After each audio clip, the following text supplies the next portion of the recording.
Bueno, buenas noches. Buenas noches, profe. ¿Me escucha? Profe, buenas noches. ¿Cómo está? Buenas noches. Bien, ¿y tú, profe? Bien, bien, gracias a Dios, bien. Estaba aquí tratando de guardar un documento, pero ya lo logré, me tocó cambiar de sala. ¿Cómo han estado? Bien, sí, señor. Ok, ok. Ustedes estuvieron hoy en la charla que estaba dando la profe Lucía. Yo por ahí vi a Daniel, vi a Mercedes, vi a Jamie, a Jean Paul, Sara, no sé si estuviste, María José, no sé si estuviste. ¿Sí estuvieron? Ok, chévere, chévere. ¿Les parece si dialogamos un ratito acerca de esa charla?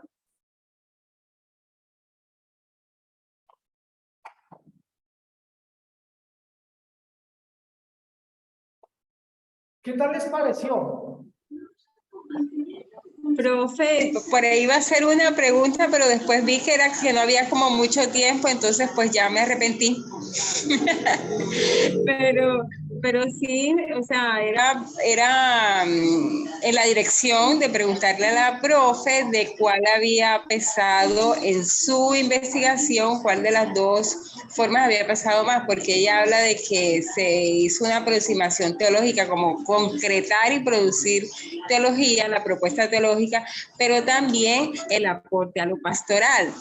Entonces quería saber más o menos en ese sentido cuál de las dos, ¿cómo se dirá? ¿Cuál de las dos líneas había pesado más o había sido más importante en la investigación? Y sobre todo para hacer el aporte ya a Latinoamérica, que era precisamente lo que ella estaba hablando. Entonces realmente eso como que me quedó ahí en el tintero. Como para preguntarle esa parte y bueno, sí, profe, la verdad es que fue muy, o sea, muy determinante pues en muchas cosas de las que yo pensaba en cuanto a cómo se podía aplicar un texto de pronto antiguo o la forma como se desarrolló la teología en la antigüedad, específicamente en Basilio y en Dídimo, cómo puede aplicarse en la realidad latinoamericana y más lo que ella explicaba desde el punto de vista de las realidades actuales, o sea, incluso yo diría que pandémicas, como por ejemplo todas estas enfermedades que se propagaron, de la pandemia. Entonces, analizaba yo el punto de que, por ejemplo, Basilio tuvo una realidad familiar impresionante, que para mí él tuvo como una herencia de maldición en cuanto a la familia. Yo no sé si uno estudia de pronto, ¿no? Tú eres la autoridad en esto, pero hasta donde yo estudié, él tenía un problema familiar que fue suscitándose en cada uno de los miembros de la familia en la forma como morían. Entonces, como que aplicar eso a la realidad latinoamericana es muy importante que nosotros profundicemos la investigación de la profesora Lucía de fondo, ya no tanto el aporte metodológico que hizo hoy ella, que fue lo que esbozó los pasos de su investigación, sino ya el fondo del asunto de su propuesta. Entonces, ahí era donde yo quería como ese eslabón, profe. No sé si me hice entender en la cháchara. Sí, está bien. Yo creo que la aplicación de la teología en los contextos concretos actuales es un método, una mediación, que fue lo que la universidad trató de hacer. Es decir, es una teología elaborada y la trata de trasplantar de Tome a un contexto latinoamericano, ¿sí? Pero está cogiendo los problemas de los padres de la iglesia para ponernos a los problemas actuales. Yo creo que por eso ella dedicó tanto tiempo a la mediación del método, el método latinoamericano.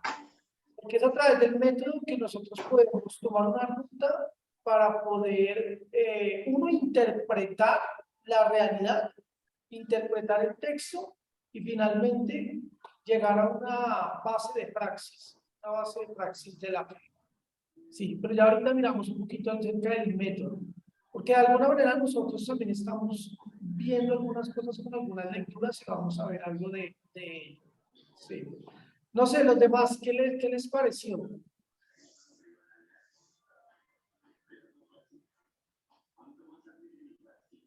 ¿Pareció de pronto algo difícil, más bien normal? Profe, buenas noches a todos.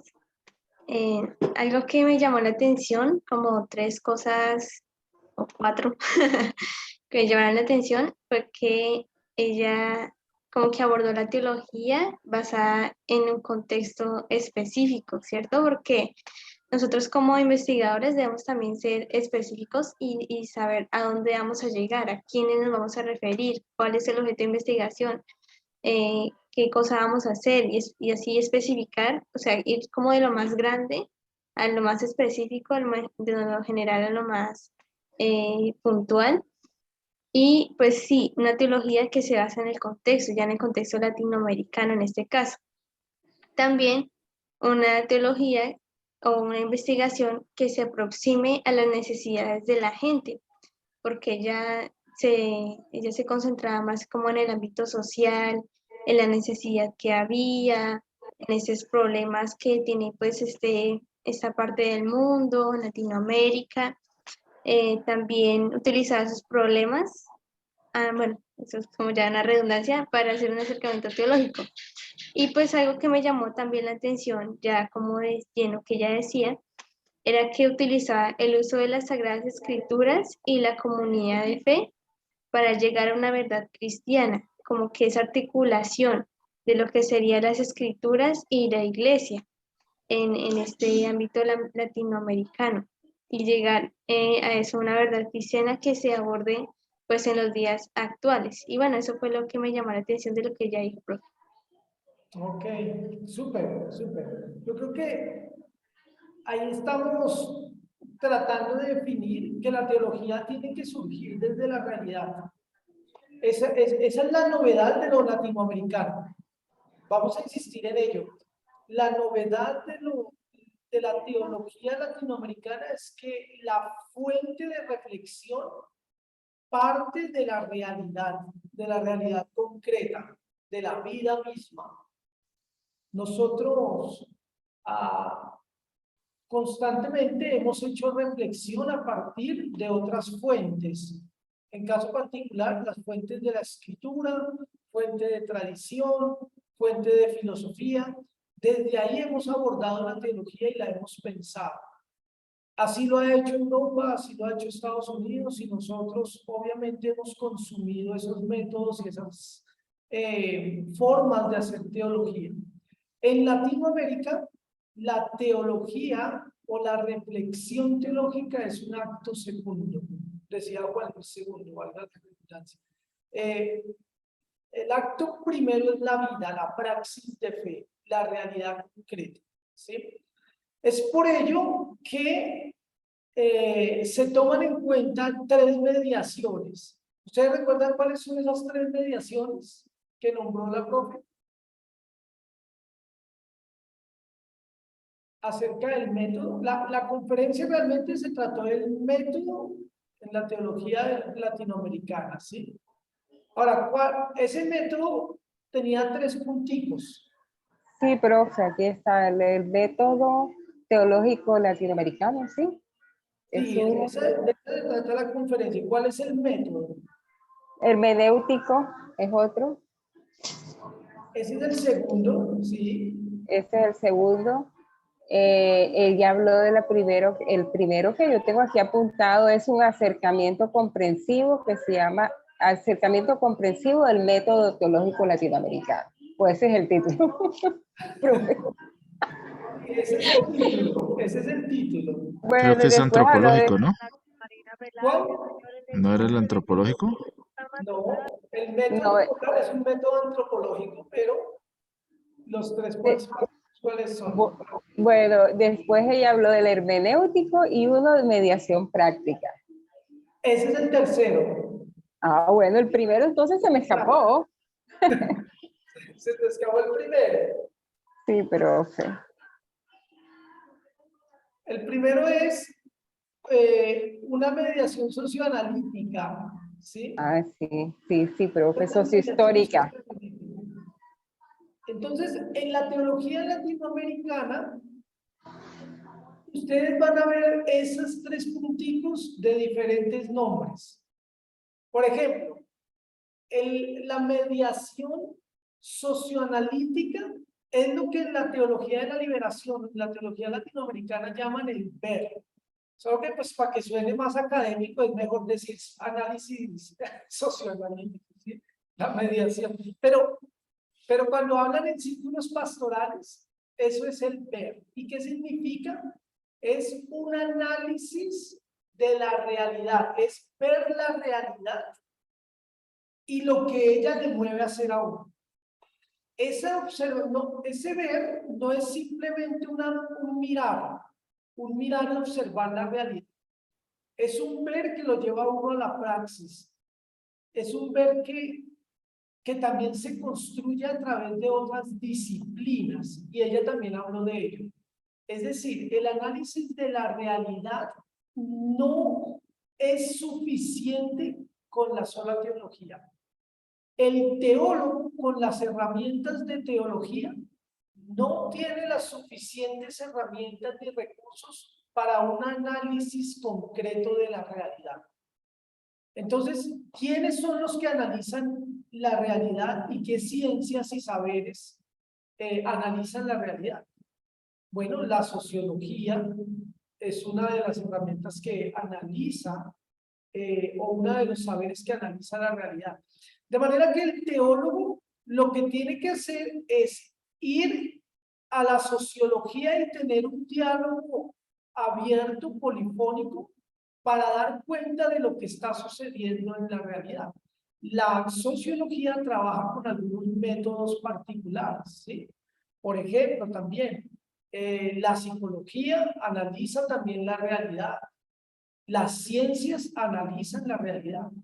De manera que el teólogo tiene que acudir a las ciencias para ese análisis concreto de la realidad. Eso es lo que llamamos una mediación socioanalítica. Analizar socialmente la realidad en la que vivimos. Cuando esa realidad que analizamos nosotros nos interpela y nos lleva a concluir que tales cosas no hacen parte de la voluntad de Dios, pasamos a la segunda mediación, que es la mediación hermenéutica. La primera también le dicen momento preteológico.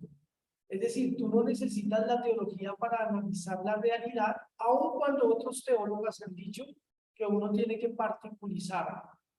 En el segundo momento, el momento teológico, que es la mediación hermenéutica, lo que yo hago es que luego de ver la realidad, la interpreto a la luz de la tradición. En este caso, nuestras tradiciones es la escritura, la misma Biblia. A la luz de la tradición o a la luz de la escritura, yo hago un ejercicio hermenéutico, una mediación interpretativa, y voy a saber que hay ciertas cosas analizadas de la realidad que no concuerdan con la voluntad de Dios. Cuando yo contrasto esto, paso a una tercera mediación, que es la praxis de fe. Es decir, no puedo quedarme solamente en el ejercicio teórico, en el ejercicio analítico, sino que el teólogo está llamado a un discernimiento mucho mayor, y es el de transformar la realidad. Esas estructuras analizadas no pueden quedar de la misma manera. El teólogo tiene que ir a la praxis de fe y transformar eso a la luz de la voluntad de Dios. ¿Sí? Esas son las tres mediaciones de la teología de la latinoamericana. ¿Cuál es la novedad de esto? La novedad de esto es que la reflexión no surge desde el texto bíblico. Ojo, porque esto es importante. Aun cuando el texto bíblico es supremamente importante, el texto bíblico va a funcionar es para contrastar la realidad que yo ya he investigado. De manera que el teólogo en la teología latinoamericana funciona como un detective que analiza de la mano de otros saberes la realidad para luego interpretarla a la luz de la escritura y finalmente ir a la praxis de fe y transformar esa realidad justa que evoca la investigación. ¿Sí? Eso es lo que hace la teología latinoamericana. No sé si tienen alguna pregunta de eso. Sí, profe, una cosita que me parece interesante con eso que nos ha explicado, pues que ya me dio el panorama completo de cómo era o sea, una claridad impresionante, profe, gracias. Pero imagínate, profe, que, por ejemplo, ese es el mismo ejercicio que se hace con la ley. La ley de infancia y adolescencia, que es de 2007, aquí en Colombia, no existía. No existía. Entonces, ¿cómo hacían? Por ejemplo, surgió una necesidad. Y surgió la necesidad porque aquí en Cartagena, en el 2006, un año anterior, unos niños habían matado a una pareja de italianos para quitarle la cámara, una cámara fotográfica, ¿ok? Unos turistas. Entonces no había un método, no había una ley, no había nada que pudiera de pronto privar, por no decir de la libertad, pero sí de pronto de la sociedad, en el buen sentido de la palabra, a estos menores infractores, ¿cierto? Sin que a la vez se les resguardaran todos sus derechos. Entonces eso me da la impresión que puede ser como la primera parte. ¿Por qué? Porque no se analizó la conducta de ellos a partir de lo que decía la ley. Incluso para internarlos como menores, no, porque ya había la ley para internarlos como menores, pero esa ley no los protegía totalmente a ellos, precisamente como menores infractores, como existe ahora. Esa palabra menor infractor es está en el imaginario o el colectivo, es a partir del 2007, antes no existía. Entonces la realidad, las fuentes reales, eso se llama las fuentes reales del derecho, que hay fuentes formales, pero hay fuentes reales. Las fuentes reales son los hechos que están pasando en la sociedad y que dan origen de verdad y que crean la necesidad para la expedición de una ley, para proteger a las personas. Entonces después se contrastó definitivamente con lo que se tenía para ver si pasaba el filtro y todo esto, esta ley, hasta que finalmente se aplicó a la realidad. Y es todo lo que vemos ahora de la protección de los menores infractores, Entonces, bueno, es lo que podría yo de pronto analizar desde mi cosmovisión también jurídica. Pues. Claro, claro, es muy bueno hacer este tipo de analogías porque esto en la práctica uno lo ve reflejado en varias áreas. Es así, es así. Algo para aclarar también.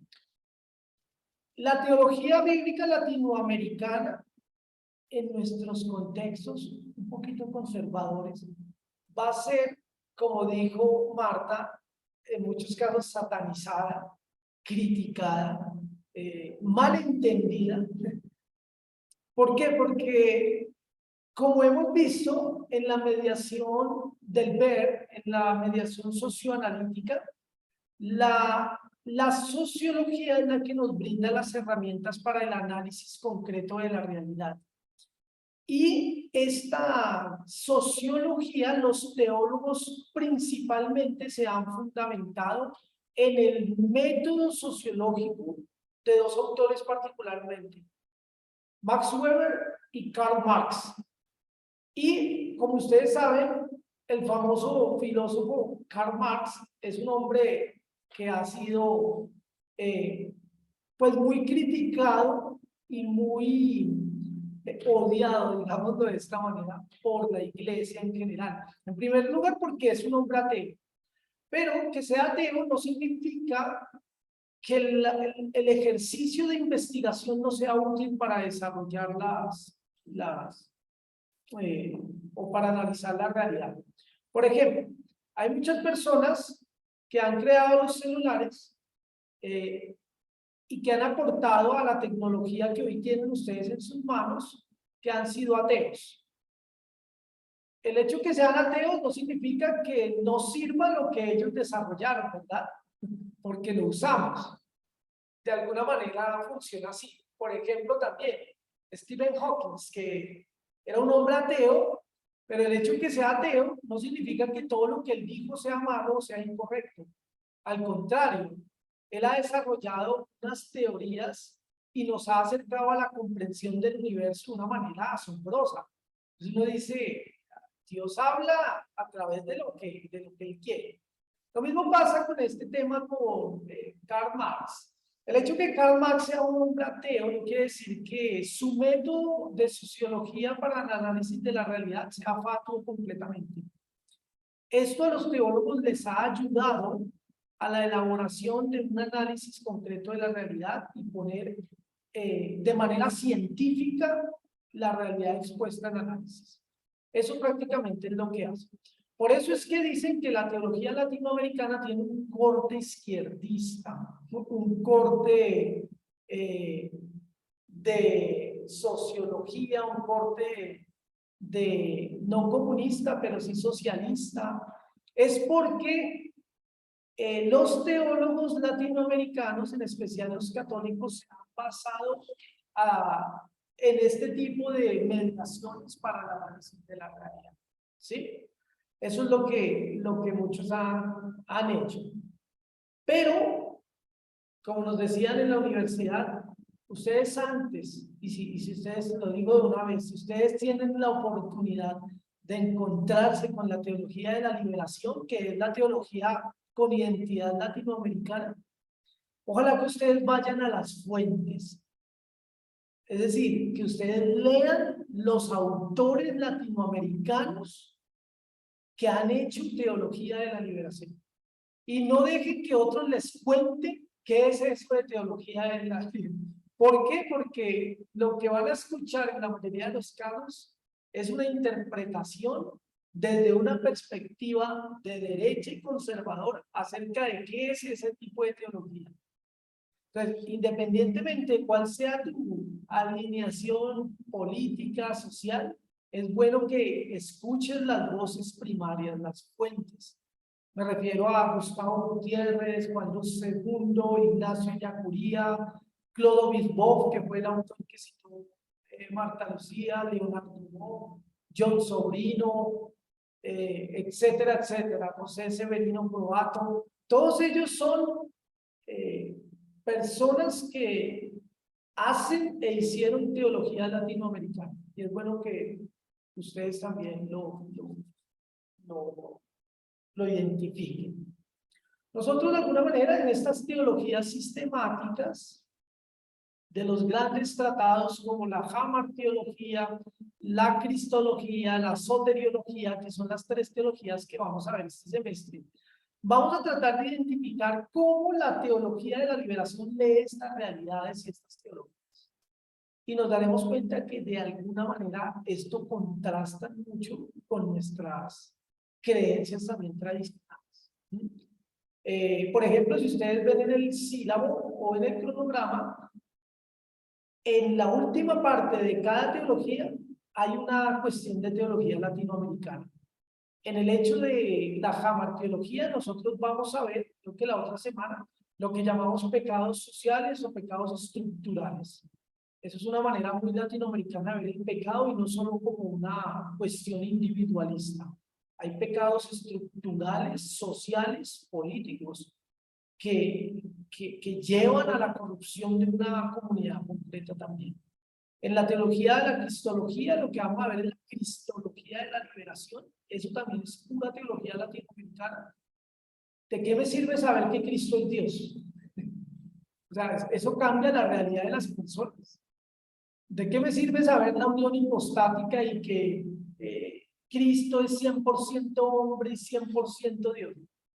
Chévere, conocerlo teóricamente es bueno, pero eso realmente cambia y transforma la sociedad, que es lo que la teología latinoamericana reclama. ¿De qué me sirve saber que yo fui predestinado o que no fui predestinado, hablando de soteriología? ¿De qué me sirve saber que soy salvo? Es una salvación histórica también es posible. La historización de la salvación, como lo proponen los teólogos latinoamericanos, es posible también. O solamente es una salvación del alma de donde yo espero que mi cuerpo, mi alma se desprendan y me vaya para el cielo. O más bien aquí en la realidad concreta donde estamos sumergidos, experimentamos una salvación histórica. ¿Sí? Eso también es pura teología latinoamericana y son propuestas que no son surgidas en Europa, no son surgidas en Estados Unidos, sino que es una identidad propia de aquí. Pero bueno. ¿País, profe? ¿De qué país principalmente de Latinoamérica? No de todos. Aquí, bueno, países reconocidos, digamos, el padre de la teología de la liberación es Gustavo Gutiérrez y él es peruano. Ah, ok.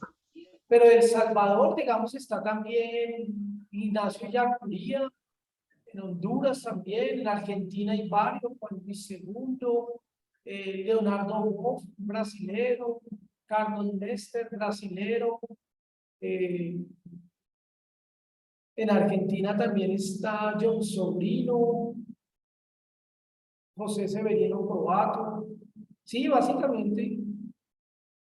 Y de aquí de Colombia podríamos hablar de Carmiña Navia, podríamos hablar de Alberto Parra. Hay un autor también que trabaja con teologías campesinas que se llama, y se me fue el nombre ahorita. Pero también es una teología desarrollada. De hecho, la conferencia cúspide de la teología latinoamericana se realizó aquí en Colombia, en Medellín, ¿sí? Ojalá tengamos la oportunidad de hablar un poquito más de esta teología, pero no hace parte de nuestro curso, entonces lo vamos a dejar allí. Pero es bueno que ustedes sepan qué se está haciendo aquí en Latinoamérica. Y el artículo que ustedes deben presentar al finalizar este curso, que es las tareas y los desafíos pendientes de América Latina, de la teología en América Latina hoy, precisamente responde también a eso. Entonces, es un artículo muy bello que prácticamente la otra semana yo les voy a pedir un avance de ese trabajo. No todo, pero sí el avance. ¿Listo? Bueno, ¿alguna pregunta hasta allí? ¿O nos metemos de una con nuestro tema de hoy?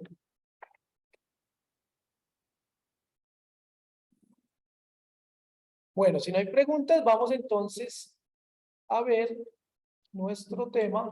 Yo voy a...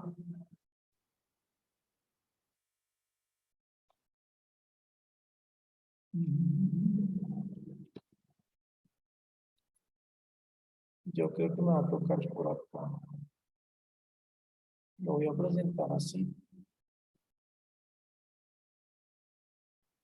Bueno, voy a compartir con ustedes pantalla. Aquí la están viendo, ¿verdad? Listo. Sí, señor. Sí, señor. Bueno, nosotros ya vimos la parte de los resultados del pecado. Creo que esta parte no la vamos a tomar un poquito. Dijimos que los efectos del pecado tienen que ver con por lo menos tres pilares. Uno en relación con Dios, otro en relación conmigo mismo y otro en relación con la humanidad en general, ¿verdad? Ahora, vimos que a través del pecado de Adán y Eva, esas tres relaciones se rompieron. Hubo una ruptura bastante grave. Y eso finalmente es lo que significa muerte, eso es lo que significa el pecado. El pecado ocasiona la separación de Dios con el pecador. ¿Sí? Y la muerte finalmente es eso lo que se proyecta. Nosotros hablamos de la desaprobación divina, de la culpa, del castigo, y además también queremos mirar la muerte como también un resultado inevitable del pecado. La muerte como un resultado inevitable del pecado. Ustedes me pueden ayudar a buscar Génesis 2:17, ¿qué dice? Por favor.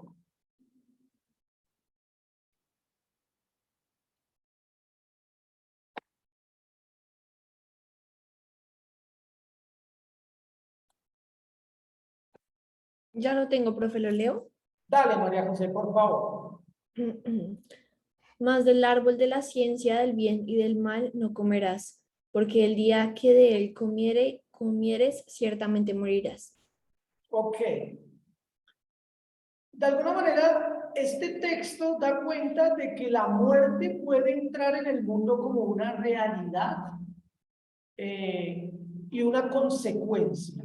Una consecuencia de la incredulidad que desemboca en desobediencia por parte del ser humano.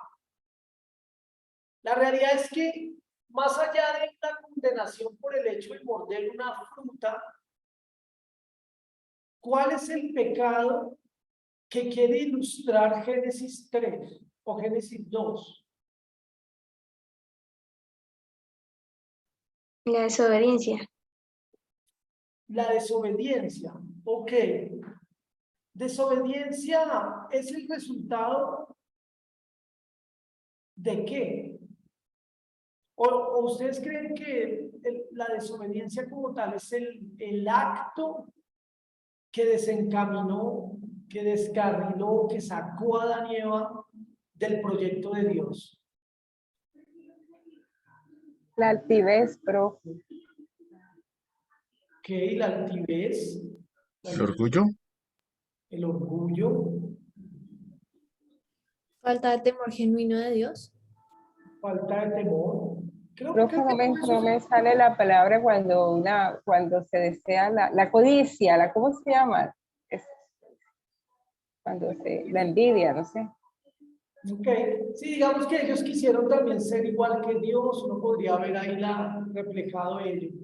Pero creo que lo que se refleja, no solo en Génesis, sino a lo largo de toda la historia del Antiguo Testamento, ustedes van a ver en otras materias que algunos autores dicen que Génesis no fue lo primero que se escribió, sino más bien lo último que se escribió en el Antiguo Testamento. ¿Sí? Situado el pueblo de Israel en el exilio, hace una reflexión de su propia vida y empieza a hacer teología, muy latinoamericana, pero en este caso es de Israel. Israel construye teología desde su realidad, de su realidad histórica.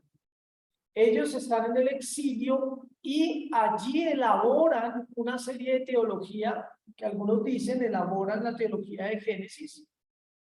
Y de alguna manera ellos quieren mostrar que el pecado de Adán, que Adán lo que significa es humanidad, Adamá y a la vez tierra. El hombre fue sacado de la tierra, la humanidad fue sacada de la tierra. Lo que quieren hacer es representar cómo el pueblo de Israel y además la humanidad como tal se descarrilan y se apartan de Dios.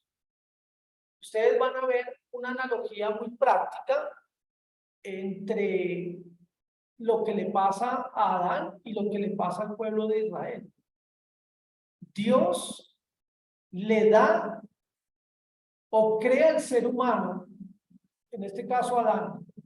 La relación con Israel es que Dios escoge un pueblo como suyo, en este caso Israel. Ahora, en el caso de Adán, Dios lo toma y lo pone en un paraíso, en una huerta, un huerto, ¿sí? Que es perfecto. En el caso de Israel, Dios toma este pueblo y lo ubica en una tierra que fluye leche y miel, para que disfrute de todo aquello que tiene Dios para él. En el caso de Adán y Eva, Dios le pone una prueba que es el árbol del conocimiento del bien y del mal y le dice, si tú comes, ciertamente morirás. En el caso de Israel, le pone la ley con Moisés y le dice lo mismo. Esta es la ley, este es mi pacto que hago contigo. Si tú cumples, te bendeciré, pero si incumples, morirás. Vendrán sobre ti todo. Entonces, si ven la correlación que hay, en este caso de Adán y Eva, ellos cumplen ese mandato de Dios y efectivamente mueren, y Dios lo que hace es coger a Adán y Eva y los saca del huerto. En el caso de Israel pasa exactamente lo mismo. Ellos cumplen las estipulaciones de Dios y Dios a través de Babilonia y de Asiria coge y saca a Israel y lo saca de ese huerto. ¿Sí? Pues vemos que hay unas correlaciones bastante interesantes que en lo personal yo también creo que son intencionales del autor hacer ese tipo de correlaciones para decir que el pecado de Israel como el pecado de Adán, más allá de la desobediencia de una ley o de la voluntad divina, en últimas tiene que ser la incredulidad. La incredulidad es lo que lleva a Adán y Eva a comer o a acceder a la tentación. Y es la incredulidad en Dios para él.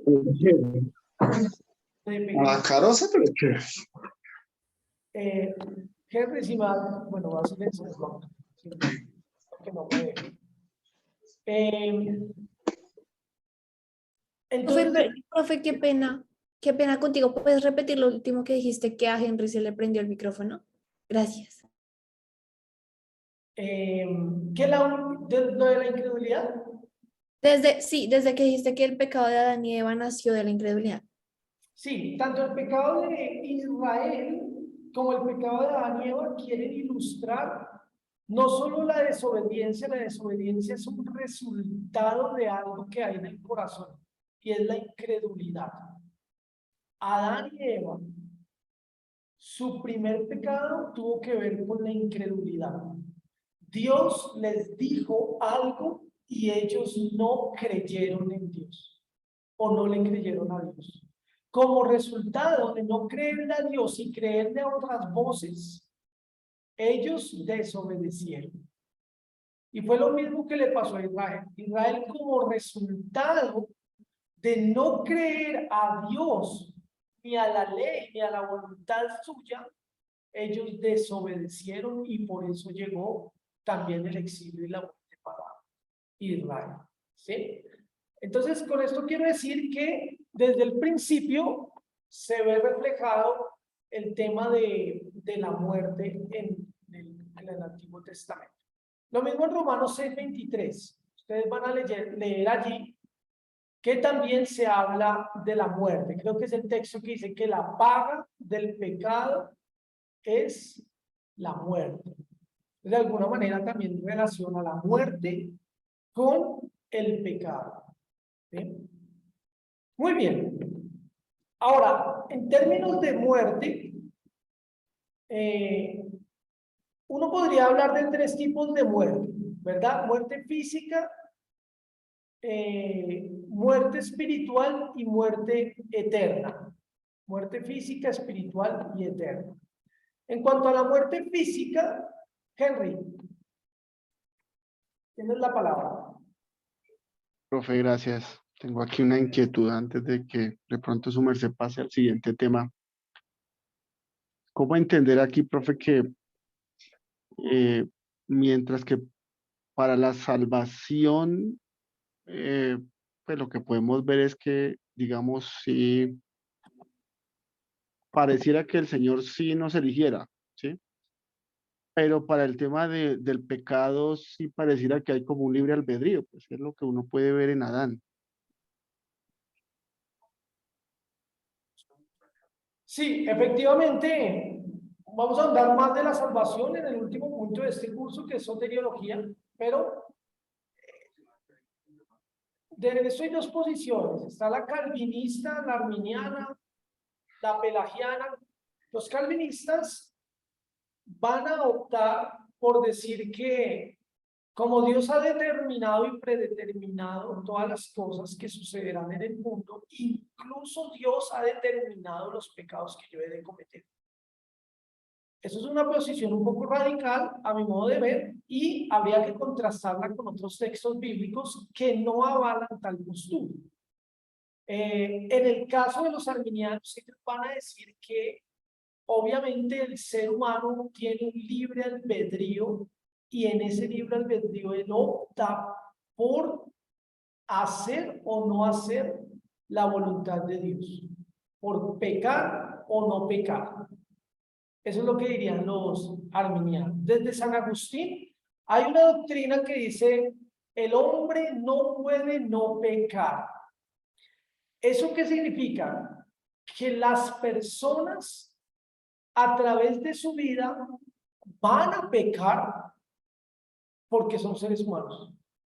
No quiere decir que todo lo que hagan está mal o todo lo que hagan tiene una carga pecaminosa, sino que en su experiencia el hombre no puede estar inmune de pecado, siempre va a cometer pecado. Eso es lo que significa. Sin embargo, por tener esa naturaleza que lo lleva siempre hacia la muerte, que es lo que Pablo decía, miserable hombre de mí, ¿sí? A pesar de el hombre tiene una responsabilidad frente a Dios por optar a hacer voluntariamente lo que Dios no quiere que se haga. Sí. Muy bien. Voy a terminar este punto nomás de la muerte física y terminamos. Es 45 minutos de clase, lo cual es poquitico, pero vamos a terminar, ¿no? Tratar de divagar en este tema. La muerte física. Una pregunta para ustedes. ¿Fueron los seres humanos creados mortales o inmortales?